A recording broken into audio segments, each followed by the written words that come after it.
नमस्कार, स्वागत है आप सभी का स्टार न्यूज में। मैं हूं आपके साथ जुबैर चौधरी। वक्त तो चला है हमारी देवभूमि का, जहां सबसे पहले बात करेंगे राहुल गांधी को मिली राहत के बाद कांग्रेसियों की खुशी की। बता दें कि इस दौरान उत्तराखंड में कांग्रेस प्रदेश अध्यक्ष करण माहरा ने प्रेस कॉन्फ्रेंस की और बीजेपी सरकार को घेरा है। तो सुप्रीम कोर्ट की तरफ से कांग्रेस नेता राहुल गांधी की सजा पर रोक के बाद उत्तराखंड के कांग्रेसियों में खासा जोश देखने को मिल रहा है। इस मौके पर कांग्रेस प्रदेश अध्यक्ष करण माहरा ने प्रेस कॉन्फ्रेंस की। कांग्रेस प्रदेश अध्यक्ष करण माहरा ने प्रेस कॉन्फ्रेंस करते हुए बीजेपी सरकार पर जमकर निशाना साधा और कहा है कि उनकी तरफ से कांग्रेस के बड़े नेताओं को तोड़ने का काम किया जा रहा है, चाहे सीबीआई का डर दिखाकर हो या ईडी की छापेमारी दिखाकर हो। कांग्रेस प्रदेश अध्यक्ष करण माहरा ने राहुल गांधी की सजा पर सुप्रीम कोर्ट की तरफ से रोक लगाए जाने के बाद खुशी जाहिर की है और इसे असत्य पर सत्य की जीत बताया है। सुप्रीम कोर्ट के कांग्रेस नेता राहुल गांधी को बड़ी राहत मिली है। बता दें कि मोदी सरनेम केस में सुप्रीम कोर्ट ने राहुल गांधी को बड़ी राहत देते हुए सजा पर रोक लगाई है, जिसके बाद कांग्रेसियों में खुशी की लहर दौड़ गई है, जिसको लेकर अब कांग्रेस लगातार बीजेपी सरकार पर हमलावर होती नजर आ रही है। से केस करने से के टाइम पे ही उसने अपने सरनेम में मोदी शब्द को जोड़ा है, जिसको मनु सिंघवी जी ने कोर्ट में प्रस्तुत भी किए, एफिडेविट के साथ कागजात प्रस्तुत किए। तो ये पूरा एक षड्यंत्र आज देश की जनता के सामने आया है और ये भारतीय जनता पार्टी, अमित शाह और नरेंद्र मोदी की बहुत बड़ी हार के रूप में हम इसको देखते हैं। लोकतंत्र पर भरोसा करने वाले लोग, जो 9 साल में 10 से ज़्यादा चुनी हुई सरकारों को गिराने वाली जो केंद्र की सरकार है, उसके कृत्यों को उल्टी गिनती के रूप में मैं आज के दिन को देखता हूँ। यहाँ से अब सत्य की जीत होना प्रारंभ हुआ है और आने वाले लोकसभा के चुनाव में ये एक पूरे फल के रूप में दिखाई देगा, जिसमें लोकतंत्र और संविधान की धज्जियाँ उड़ाने वाली पार्टी और सरकार अपने पद से हटेगी और उसके बाद इस देश में दोबारा से सुशासन लागू होगा। से केस करने से के तो देहरादून में कांग्रेस के प्रदेश अध्यक्ष करण माहरा ने बीजेपी सरकार को जमकर घेरा है, जमकर निशाना साधा है। इस दौरान उन्होंने बीजेपी पर महिलाओं के साथ अत्याचार करने का आरोप भी लगाया है। तो कांग्रेस प्रदेश अध्यक्ष करण माहरा ने प्रदेश सरकार पर कई गंभीर आरोप लगाए हैं। धामी सरकार पर करण माहरा ने कहा है कि धामी सरकार महिलाओं के साथ लगातार अत्याचार कर रही है और धामी सरकार में महिलाओं के साथ लगातार अत्याचार भी हो रहे हैं। उन्होंने कहा कि महिलाओं पर अत्याचार साल 2017 से लेकर 2022 तक लगभग दुगने हो चुके हैं। वहीं करण माहरा ने एक के बाद एक उत्तराखंड में महिलाओं के साथ बलात्कार के मामलों को भी गिनवाया, जहां एक बार करण माहरा ने सरकार पर आरोप लगाते हुए कहा है कि अंकिता भंडारी हत्याकांड में सरकार वीआईपी को बचाने की कोशिश कर रही है। करण माहरा ने कहा कि बीजेपी को छोड़कर बाकी पार्टियों के जनप्रतिनिधियों पर षड्यंत्र के तहत आरोप भी लगाए जा रहे हैं। साथ ही करण माहरा ने आगे कहा है कि उत्तराखंड में आलम यह है कि सरकार की नाक के नीचे ही सरकारी फाइलें गायब हो रही हैं। देखिए, रामविलास तो एक संकेत हो गया, क्योंकि आई से अधिक संपत्ति है तो उन पर आरोप फिक्स है। लेकिन सरकार ये बताए, जो जीरो टॉलरेंस की बात करती है, 2016 की फाइल है। हरीश रावत जी जांच बैठा गए श्रीवास्तव के अंडर में। श्रीवास्तव कहते हैं कि ये बड़ा मामला है, इसमें कई घोटाले हैं और इसकी बड़ी जांच होनी चाहिए। कुमाऊं कमिश्नर को जांच दी जाती है। जांच करने के बाद वो भी कहते हैं कि बड़ा मामला है और इसमें एसआईटी की जांच जरूरी है, क्योंकि इसमें 2 से 3 राज्य इसमें सम्मिलित हो सकते हैं, संभावना व्यक्त की। तब से अभी तक एसआईटी की जांच नहीं बैठी। हरिमोहन पांडे जी सूचना आयुक्त के आ जाते हैं, सूचना आयुक्त उस पर टिप्पणी करते हैं कि अगर वो पांडे जी नहीं आते तो हम लोगों के संज्ञान में, राज्य में किसी के भी संज्ञान में नहीं आता कि इतनी बड़ी फाइल गायब हो गई है। देखिए, रामविलास तो एक संकेत हो गया, क्योंकि आई से अधिक संपत्ति है तो उन पर आरोप फिक्स है। लेकिन तो हल्द्वानी में भी राहुल गांधी की सजा पर रोक लगाए जाने के बाद कांग्रेस कार्यकर्ताओं ने जश्न मनाया है। इस दौरान हल्द्वानी विधायक ने बड़ा बयान दिया है। तो कांग्रेस नेता राहुल गांधी को सुप्रीम कोर्ट से बड़ी राहत मिली है। मोदी सरनेम मामले में राहुल गांधी की सजा पर सुप्रीम कोर्ट ने रोक लगा दी, जिसके बाद उनकी संसद की सदस्यता एक बार फिर से बहाल हो गई है। इसके बाद पूरे देश भर में कांग्रेस के कार्यकर्ताओं में खुशी की लहर है। उत्तराखंड में भी कांग्रेस कार्यकर्ता राहुल गांधी की सदस्यता बहाल होने पर खुशी जाहिर कर रहे हैं, जहां हल्द्वानी से कांग्रेस विधायक सुमित DS ने राहुल गांधी की संसद सदस्यता बहाली और उनकी सजा पर सुप्रीम कोर्ट की तरफ से लगाए गए स्टे पर कहा है कि ये एक लोकतंत्र की जीत है। उन्होंने केंद्र सरकार पर आरोप लगाते हुए कहा कि राहुल गांधी संसद के अंदर गरीबों युवाओं के मुद्दे को उठा रहे थे, लेकिन केंद्र की सरकार उनके खिलाफ साजिश रचते हुए उनकी संसद के सदस्यत्व को समाप्त करने का काम कर रही थी। लेकिन सुप्रीम कोर्ट ने उनकी सदस्यता बहाल कर दी है। उन्होंने कहा कि वह एक बार फिर से संसद के अंदर अडानी का मुद्दा हो या मणिपुर हिंसा हो, ऐसे कई अहम मुद्दों को लेकर केंद्र सरकार को घेरने का काम करेंगे। नहीं देखिए, जिस धारा में उनकी सदस्यता रद्द हुई थी, वो तो वैसे भी आज़ाद भारत में एक व्यक्ति को अन्य उसकी मैक्सिमम सज़ा मिली थी। तो बिल्कुल माननीय सुप्रीम कोर्ट का हम बहुत आभार प्रकट करते हैं, जिन्होंने बिल्कुल उसकी वैधता को समझा, जो राहुल जी के वकीलों ने अपनी दलीलें पेश करी थी, उनको समझा और साथ ही साथ जिस क्षेत्र से वो निर्वाचित हुए, जो देश की जनता के भाव हैं उनके प्रति, इन सारे भाव को भी समझा। वो केवल एकमात्र नेता नहीं, वो एक सोच, एक मूवमेंट है। मैं बार-बार कहता हूँ, एक सांसद ही नहीं मात्र हैं, वो एक सोच, एक मूवमेंट है और लोकतंत्र की रक्षा करने में सुप्रीम कोर्ट ने जो हाथ बढ़ाया है, मैं बहुत हम सब लोकतंत्र के जो प्रेमी हैं, इस देश से प्यार करने वाले जो लोग हैं, उनका दिल की गहराई से तो उत्तराखंड में समाजवादी पार्टी के नेता स्वामी प्रसाद मौर्य के बयान पर खूब घमासान देखने को मिल रही है। इस बीच ऋषिकेश में बीजेपी नेताओं ने स्वामी प्रसाद मौर्य के बयान को लेकर पुलिस को ज्ञापन सौंपा है। तो समाजवादी पार्टी के नेता और यूपी के पूर्व मंत्री स्वामी प्रसाद मौर्य के विवादित बयान को लेकर बीजेपी भड़क गई है।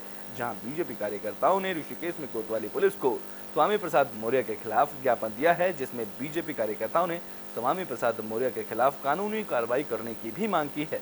बता दें कि बीजेपी के जिला अध्यक्ष रविंद्र सिंह राणा के नेतृत्व में तमाम बीजेपी कार्यकर्ता इकट्ठा होकर ऋषिकेश कोतवाली पहुंचे, जहां बीजेपी कार्यकर्ताओं ने कोतवाल खुशीराम पांडे से मुलाकात की। इस दौरान कोतवाल को बीजेपी कार्यकर्ताओं ने एक ज्ञापन सौंपा, जहां ज्ञापन में बीजेपी कार्यकर्ताओं ने समाजवादी पार्टी नेता और यूपी के पूर्व मुख्यमंत्री माफ कीजिएगा पूर्व मंत्री स्वामी प्रसाद मौर्य के खिलाफ मुकदमा दर्ज करने की मांग की। जहां कोतवाल को ज्ञापन में बताया गया है कि स्वामी प्रसाद मौर्य ने करोड़ों हिंदुओं की आस्थाओं के प्रति बद्रीनाथ धाम पर विवादित बयान दिया, जिसको लेकर उन पर कार्रवाई की मांग की गई है।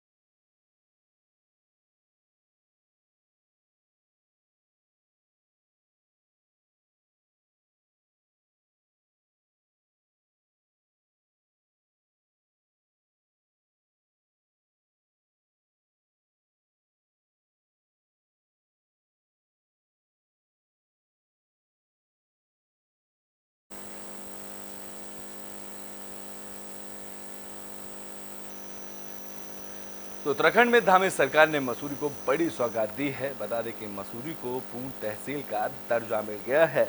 तो पहाड़ों की रानी मसूरी को अब पूर्ण तहसील का दर्जा मिल गया है। धामी सरकार की कैबिनेट ने इस पर मोहर लगा दी है, जिसके बाद 200 साल बाद मसूरी के लोगों के लिए बड़ी राहत की खबर सामने आई है।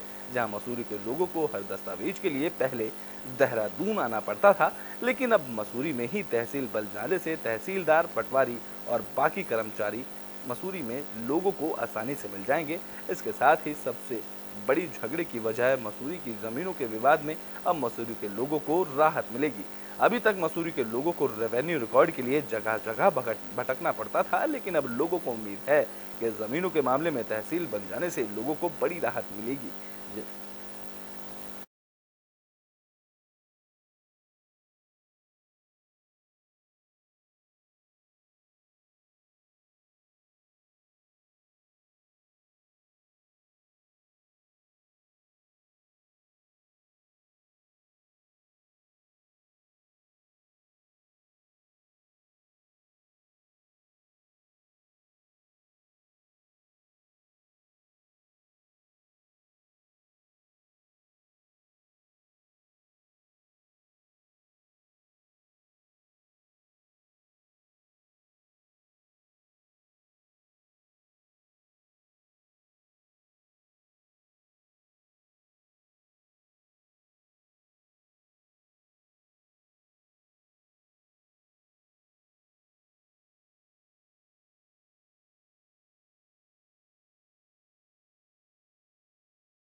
बुलेटिन में बात अल्मोड़ा की कर लेते हैं, जहां एक दिवसीय जड़ी बूटी प्रशिक्षण कार्यक्रम का आयोजन किया गया। तो अल्मोड़ा वेसज विकास इकाई अल्मोड़ा के तत्वाधान में जगमोहन दीनदयाल ग्रामीण स्वरोजगार संस्था और जड़ी बूटी शोध के साथ विकास संस्थान मंडल गोपेश्वर चमोली की तरफ से एक दिवसीय जड़ी बूटी प्रशिक्षण कार्यक्रम का आयोजन किया गया, जहां जगमोहन दीनदयाल ग्रामीण स्वरोजगार संस्था के पदाधिकारियों की तरफ से कृषकों को विभिन्न स्थानीय जड़ी बूटी वनस्पति जड़ी बूटियों के बारे में जानकारी दी गई और ट्रेनिंग दी गई।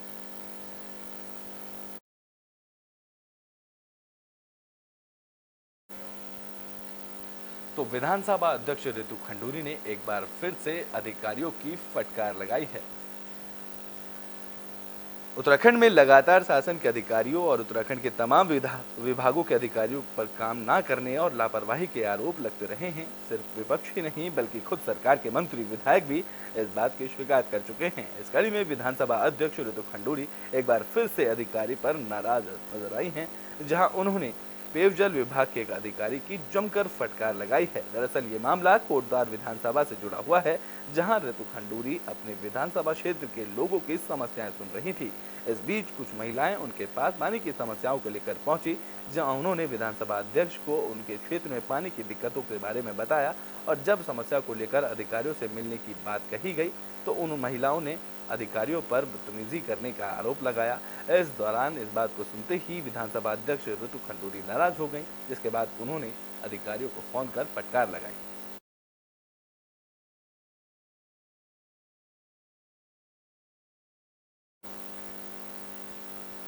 तो बुलेटिन में बात कर लेते हैं रुद्रप्रयाग की, जहां गौरीकुंड में भूस्खलन से तबाही मची है। बता दें कि इस दौरान 11 लोग लापता हुए हैं। तो केदारनाथ यात्रा के सबसे मुख्य पड़ाव गौरीकुंड में बड़ा हादसा हुआ है, जहां पहाड़ी दरकने के कारण यहां 3 से 4 दुकानें ध्वस्त हुई हैं।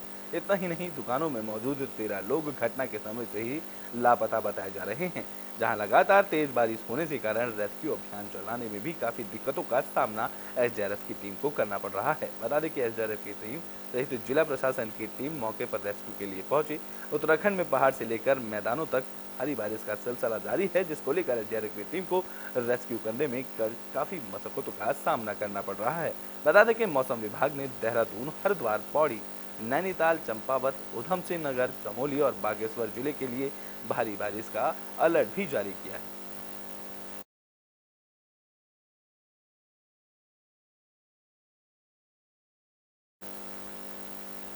तो बुलेटिन के आखिरी में कोटद्वार की बात कर लेते हैं, जहां रखड़ीकाल पुलिस को बड़ी कामयाबी हाथ लगी है। पुलिस ने बिहार के नवादा से एक आरोपी को गिरफ्तार कर लिया है।